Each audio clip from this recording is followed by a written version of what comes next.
여러분, 혹시 10년 동안 단 한 번도 자신을 위한 선택을 해본 적이 없다면 어떤 기분일까요?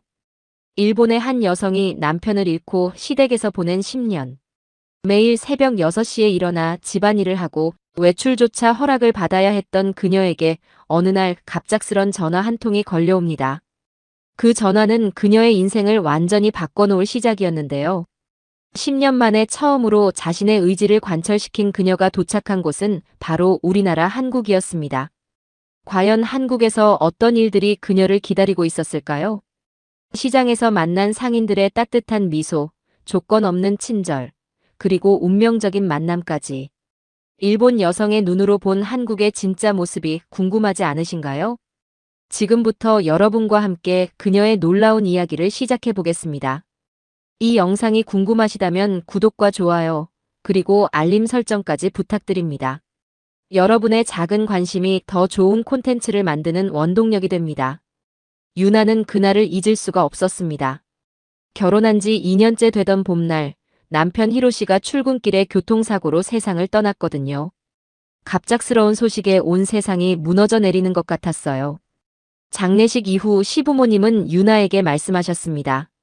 혼자 살기 어려우니 함께 살자고요.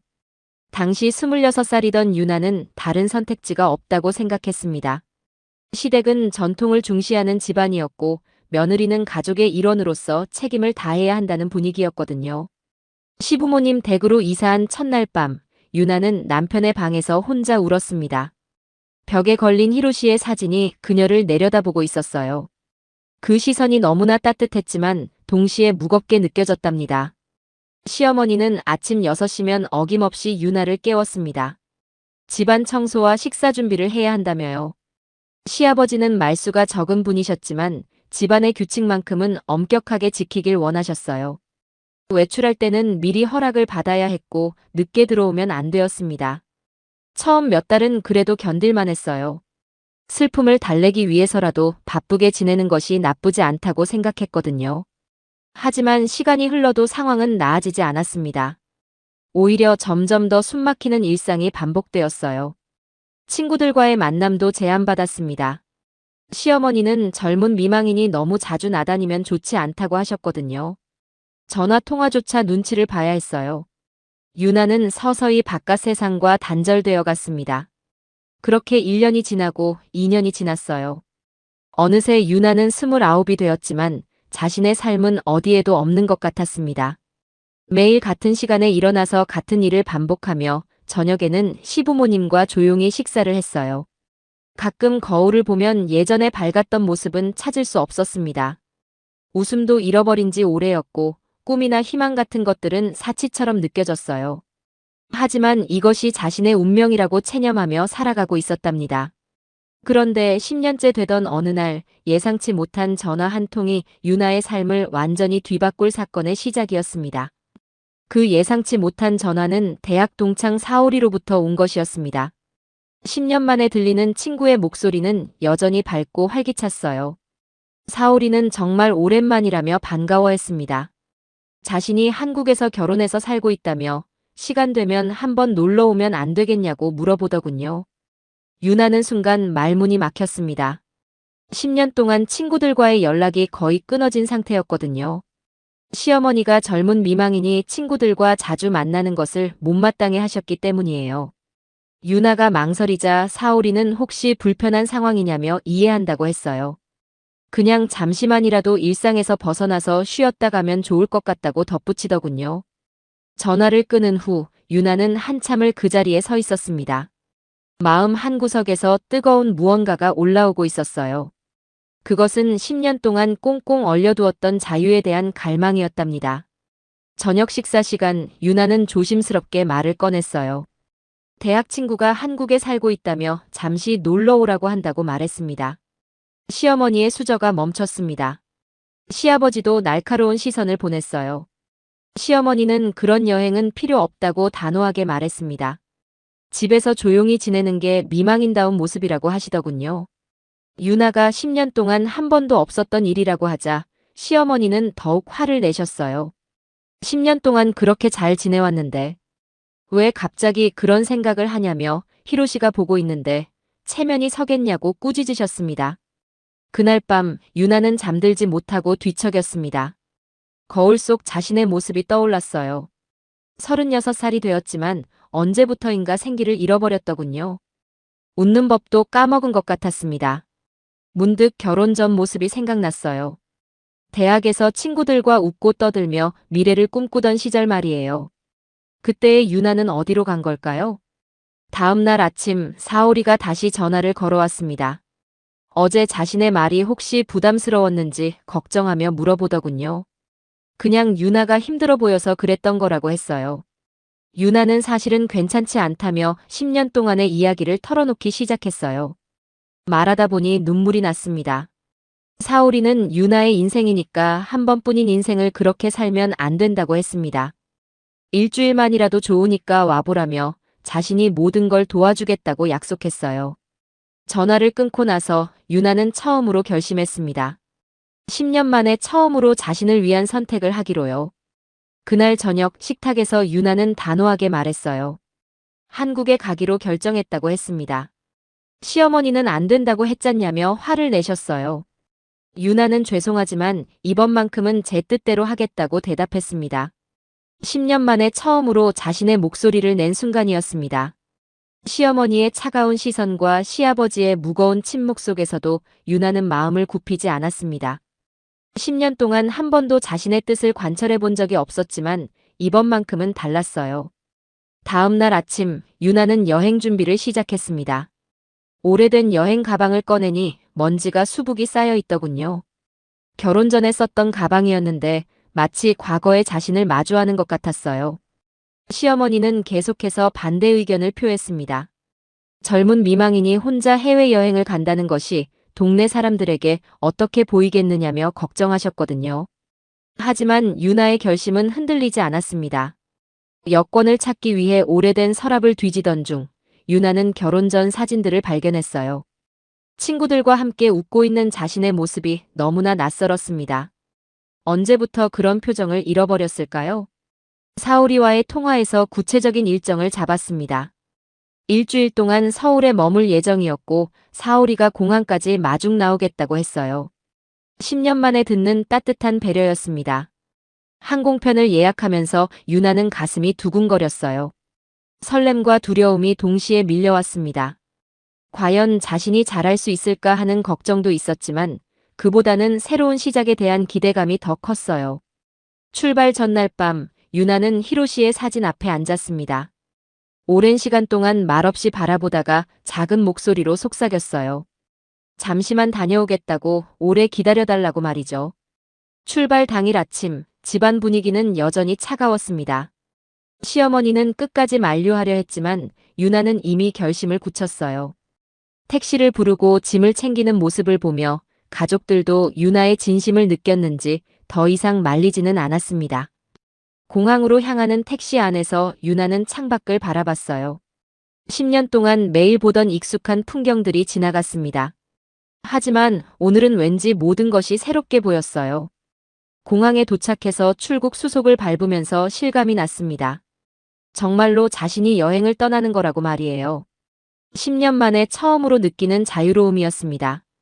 비행기에 오르자 승무원이 환하게 웃으며 인사했어요.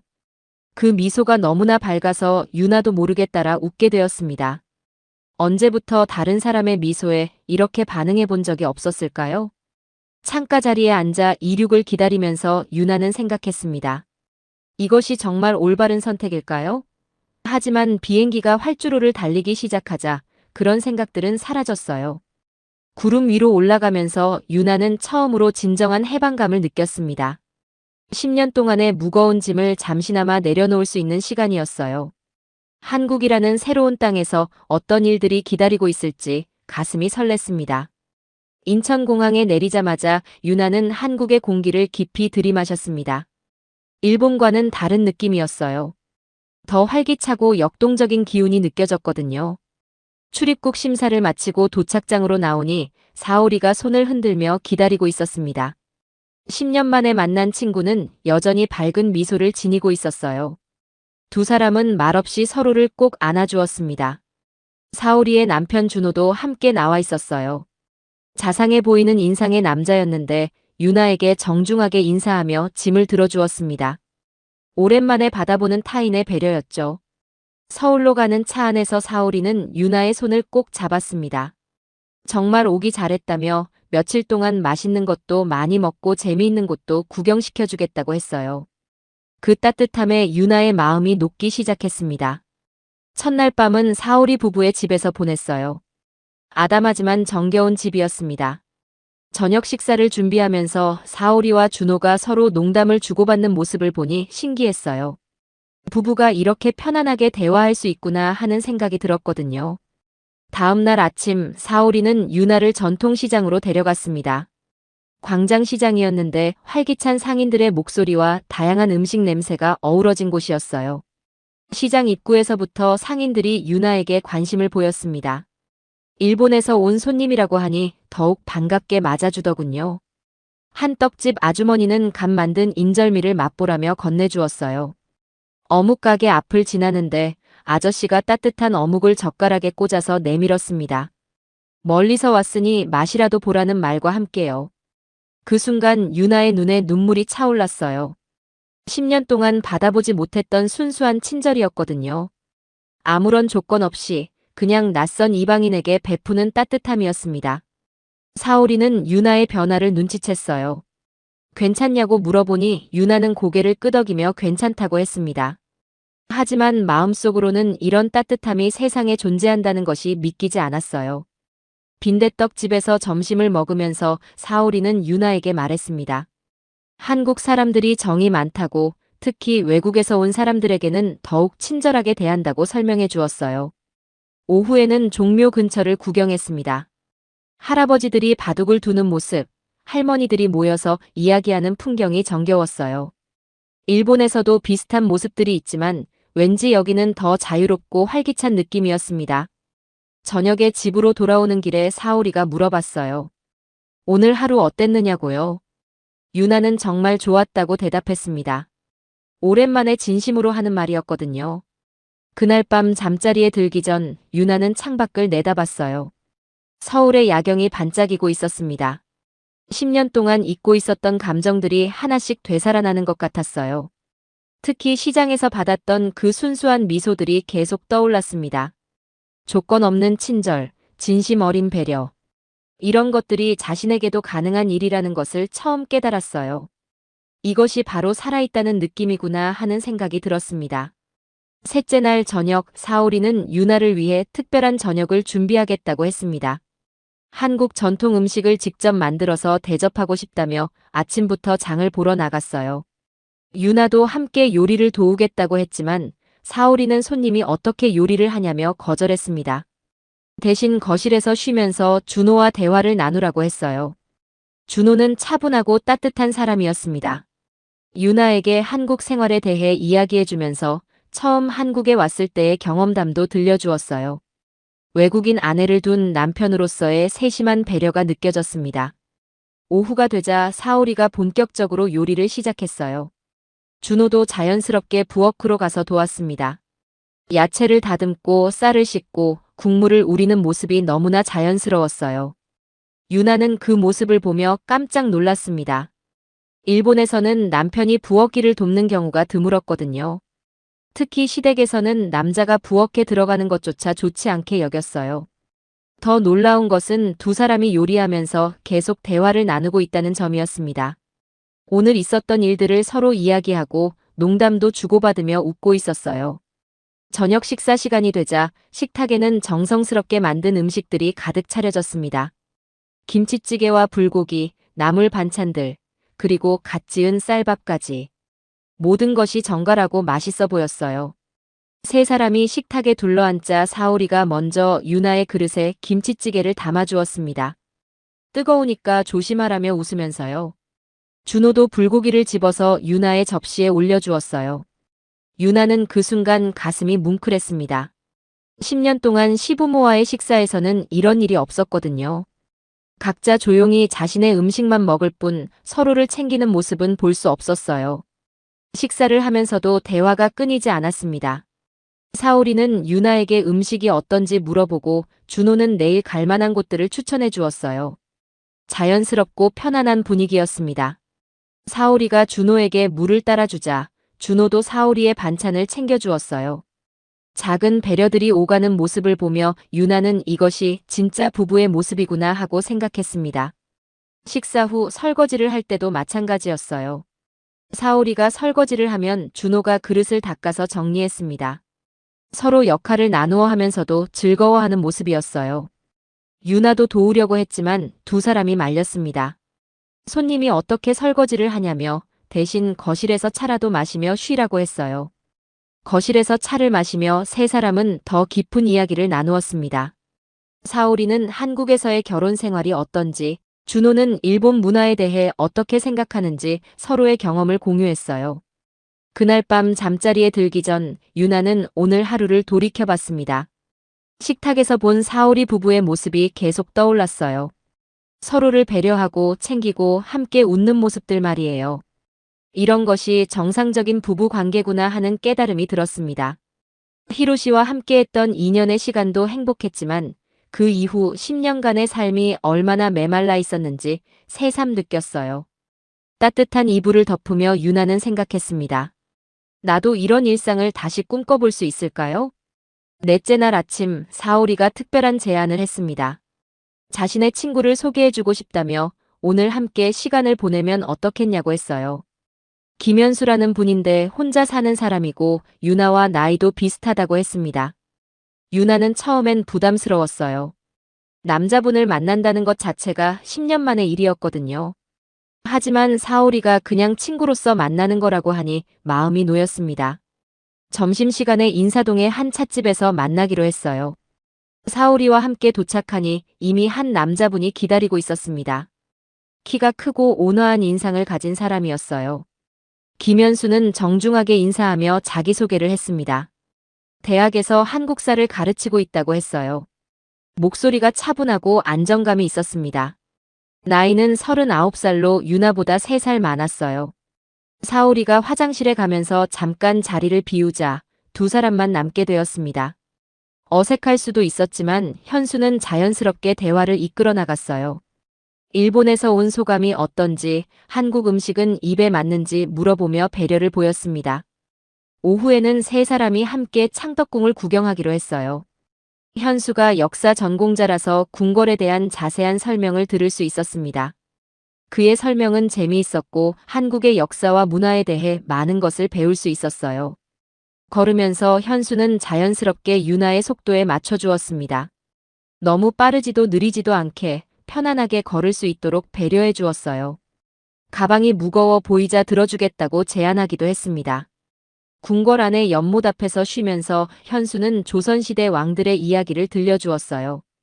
딱딱한 역사책 내용이 아니라 사람 냄새가 나는 재미있는 일화들이었습니다. 유나는 오랜만에 진심으로 웃을 수 있었어요. 사오리는 두 사람이 대화하는 모습을 보며 흐뭇해했습니다. 유나가 이렇게 편안하게 웃는 모습을 보니 기뻤다고 나중에 말했어요. 저녁에는 북촌 한옥마을 근처의 작은 한정식집에서 식사를 했습니다. 현수가 추천한 곳이었는데 조용하고 분위기 좋은 식당이었어요. 관광객들로 붐비지 않는 숨은 맛집이라고 했습니다. 식사를 하면서 현수는 유나에게 일본의 전통 문화에 대해 물어봤어요. 진심으로 궁금해하는 모습이었습니다. 유나도 오랜만에 자신의 이야기를 할 수 있어서 좋았어요. 현수는 말하는 방식이 부드러웠습니다. 상대방을 배려하는 마음이 말투에서도 느껴졌어요. 유나의 이야기를 끝까지 들어주고 적절한 반응을 보여주었습니다. 저녁 식사를 마치고 집으로 돌아가는 길에 현수가 제안했어요. 내일도 시간이 되면 함께 나들이를 해보면 어떻겠냐고요. 한강공원을 걸어보는 것도 좋을 것 같다며 조심스럽게 물어보았습니다. 유나는 잠깐 망설였지만 좋다고 대답했어요. 오늘 하루가 정말 즐거웠거든요. 오랜만에 편안하고 자연스러운 대화를 나눌 수 있었습니다. 집에 돌아와서 사오리가 물어봤어요. 현수가 어떤 사람 같으냐고요. 유나는 좋은 사람 같다고 대답했습니다. 진심이었어요. 그날 밤 잠자리에 들기 전 유나는 오늘 하루를 떠올려 봤습니다. 현수의 따뜻한 배려, 자연스러운 대화, 그리고 편안한 미소가 계속 생각났어요. 이런 감정을 느끼는 것이 죄는 아닐 거라는 생각이 들었습니다. 다섯째 날 아침, 하늘이 흐려 보였습니다. 일기예보에서는 오후에 비가 온다고 했어요. 현수는 문자로 우산을 챙기라는 당부와 함께 만날 장소를 알려왔습니다. 한강공원에서 만나기로 했는데 현수는 이미 도착해서 기다리고 있었어요. 손에는 여분의 우산까지 들고 있었습니다. 유나가 깜빡할 수도 있다고 생각해서 준비했다고 하더군요. 공원을 걸으면서 현수는 한강의 역사에 대해 이야기해 주었습니다. 조선시대부터 지금까지 한강이 서울 사람들에게 어떤 의미였는지, 계절마다 어떤 모습으로 변하는지 설명해 주었어요. 자전거 대여소에서 자전거를 빌려 함께 타기로 했습니다. 유나는 오랜만에 타는 자전거라 처음엔 불안했지만 현수가 옆에서 천천히 함께 페달을 밟아주어서 금세 익숙해졌어요. 강변을 따라 자전거를 타면서 두 사람은 많은 이야기를 나누었습니다. 현수는 자신의 어린 시절 이야기, 교수가 된 계기, 혼자 사는 이유 등을 솔직하게 들려주었어요.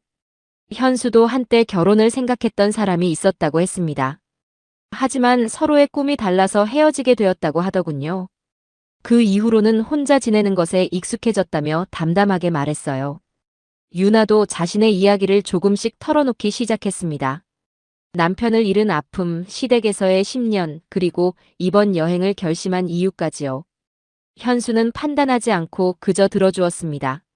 점심에는 강변의 작은 카페에서 샌드위치를 먹었어요. 창가 자리에 앉아 한강을 바라보며 조용한 시간을 보냈습니다. 말을 하지 않아도 편안한 침묵이었어요. 오후에 창덕궁 후원을 구경하기로 했습니다. 예약제로 운영되는 곳이라 현수가 미리 신청해 두었다고 했어요. 그런 세심함이 고마웠습니다. 후원에 들어서자 정말 아름다운 풍경이 펼쳐졌습니다. 자연과 인공이 조화롭게 어우러진 공간이었어요. 연못과 정자, 그리고 울창한 나무들이 한 폭의 그림 같았습니다. 비원이라고도 불리는 이곳에서 현수는 조선 왕실의 휴식 공간이었다고 설명해 주었습니다. 왕들이 정치의 스트레스를 풀고 마음의 평화를 찾던 곳이라고 했어요. 연못 앞 정자에서 쉬고 있는데 갑자기 빗방울이 떨어지기 시작했습니다. 처음엔 가랑비였지만 점점 새져갔어요. 다른 관광객들이 우산을 펼치고 서둘러 피하기 시작했습니다. 현수는 재빨리 자신의 재킷을 벗어 유나의 머리와 어깨에 씌워주었습니다. 자신은 빗속에 그대로 서 있으면서도 유나가 젖지 않도록 보호해 주었어요. 그 순간 유나의 가슴이 뜨거워졌습니다. 10년 동안 누구도 자신을 이렇게 보호해 준 적이 없었거든요. 자신보다 상대방을 먼저 생각하는 현수의 마음이 고마웠어요. 비를 피해 정자로 들어가면서 현수가 물어봤습니다. 혹시 감기 들지 않았냐며 걱정스러운 표정을 지었어요. 유나는 괜찮다고 했지만 마음속으로는 이런 배려를 받는 것이 얼마나 오랜만인지 생각했습니다. 정자에서 비가 그치기를 기다리면서 두 사람은 더 깊은 대화를 나누었습니다. 현수는 유나에게 한국에서 더 오래 지내면 어떻겠냐고 조심스럽게 제안했어요. 그 말을 들은 순간 유나는 마음 깊숙한 곳에서 무언가가 결정되는 것을 느꼈습니다. 여기서 새로 시작하고 싶다는 생각이 확고해졌어요. 비가 그치고 해가 다시 나자 무지개가 떴습니다. 두 사람은 그 무지개를 바라보며 서로의 손을 자연스럽게 잡았어요. 그날 저녁 집으로 돌아와서 유나는 사오리에게 말했습니다. 한국에 더 오래 머물고 싶다고, 아니 아예 여기서 살고 싶다고요. 유나의 고백을 들은 사오리는 깜짝 놀랐습니다. 하지만 곧 환한 미소를 지으며 유나의 손을 꼭 잡았어요. 진심으로 축하한다며 무엇이든 도와주겠다고 약속했습니다. 다음 날부터 현실적인 문제들을 해결해야 했어요. 먼저 일본의 시부모님께 연락을 드렸습니다. 예상대로 격렬한 반대에 부딪혔어요. 시어머니는 미쳤다며 화를 내셨고 시아버지는 가문의 체면을 생각하라고 하셨습니다. 하지만 유나의 마음은 이미 굳어 있었어요. 10년 동안 남의 눈치를 보며 살았지만 이제는 자신의 인생을 살고 싶다고 말했습니다. 시부모님은 끝까지 만류하셨지만 유나는 뒤돌아보지 않기로 했어요. 한국에 정착하기 위한 준비가 시작되었습니다. 현수가 많은 도움을 주었어요. 비자 문제, 주거지 마련, 생활비 등 복잡한 일들을 함께 해결해 나갔습니다. 6개월 후 유나는 정식으로 한국에 이주했습니다. 현수와는 그동안 꾸준히 연락하며 서로를 더 깊이 알아갔어요. 두 사람의 마음은 자연스럽게 하나가 되어갔습니다. 1년이 지나고 현수가 유나에게 프러포즈했습니다. 처음 만났던 창덕궁 후원에서였어요. 소박하지만 진심이 담긴 청혼이었습니다. 유나는 눈물을 흘리며 그렇다고 대답했어요. 결혼식은 작은 예식장에서 소박하게 치렀습니다. 하객은 많지 않았지만 모두 진심으로 축하해주는 사람들이었어요. 사오리 부부, 광장시장의 상인 아저씨, 아주머니들, 현수의 가족과 동료들이 참석했습니다. 시장 어묵 아저씨는 특별히 맛있는 어묵을 준비해 오셨고, 떡집 아주머니는 직접 만든 백설기를 선물로 가져오셨어요. 처음 만났을 때의 그 따뜻한 미소 그대로였습니다. 현수의 부모님도 유나를 따뜻하게 맞아주셨어요. 처음엔 외국인 며느리에 대한 걱정이 있으셨지만 유나의 진심을 알고 나서는 친딸처럼 아껴주셨습니다. 신혼집은 성북동의 작은 아파트였어요. 화려하지는 않았지만 두 사람에게는 충분히 따뜻한 보금자리였습니다. 유나는 집을 꾸미며 새로운 생활에 적응해 나갔어요. 아침마다 현수와 함께 마시는 차 시간이 가장 소중했습니다. 서로의 하루 계획을 이야기하고 작은 일상들을 나누는 시간이었어요. 10년 동안 경험하지 못했던 평범한 행복이었습니다. 현수는 여전히 배려심이 많았어요. 유나가 한국 생활에 적응할 수 있도록 세심하게 도와주었습니다. 한국어 공부를 도와주고 동네 사람들과 친해질 수 있도록 소개해주기도 했어요. 유나도 현수를 위해 일본 요리를 배워서 만들어 주었습니다. 두 나라의 음식이 식탁에 함께 오르는 것이 자연스러워졌어요. 서로의 문화를 존중하고 이해하려는 노력이었습니다. 주말에는 함께 시장에 장을 보러 갔어요. 상인들이 유나를 기억하고 반갑게 인사해 주었습니다. 이제는 단골 손님이 되어 더 저렴하게 물건을 사게 해주기도 했어요. 어느 일요일 아침, 유나는 창문을 열고 골목을 내려다봤습니다. 아이들이 뛰어노는 소리, 할머니들의 웃음소리, 그리고 멀리서 들려오는 생활의 소음들이 들렸어요.